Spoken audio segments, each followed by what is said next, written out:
এতগুলো 500 টাকার নোট নিয়ে আমি কি করব, সেইটা দেখার জন্য পুরো ভিডিওটা তোমাদেরকে দেখতে হবে। তো তারপরের দিন সকালবেলায় আমি রেডি হয়ে বসে পড়েছিলাম ঘুম থেকে উঠে। তারপরে আমার কাছে কল আসে যে তোমার জিনিসটা চলে এসেছে। তো আমি নিয়ে এলাম। দেখো, আমি একটা ল্যাপটপ কিনেছি এইচপি কোম্পানির। হ্যাঁ, এটা আমার প্রথম ল্যাপটপ, ঠিকই তার জন্যই এত আমি খুশি ছিলাম। তো চলো এটাকে আনবক্সিং করে নিই।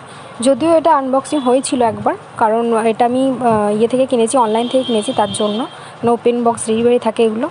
তো তারপরেও আমি একবার বাড়িতে এসে যেটা দেখলাম নিজে ভালো করে, সেটাই তোমাদেরকে দেখালাম। আর তার সাথে দিয়েছিল তোমার কেবেলগুলো দিয়েছিল আর অ্যাডাপ্টার দিয়েছিল।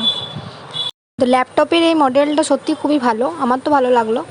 আর চাইলে তোমরাও কিনতে পারো, এটা স্টুডেন্টদের জন্য এই ল্যাপটপটা খুবই ভালো, তো তোমরাও নিতে পারো। আর রাতের বেলায় সেই খুশিতে, হ্যাঁ, বিরিয়ানি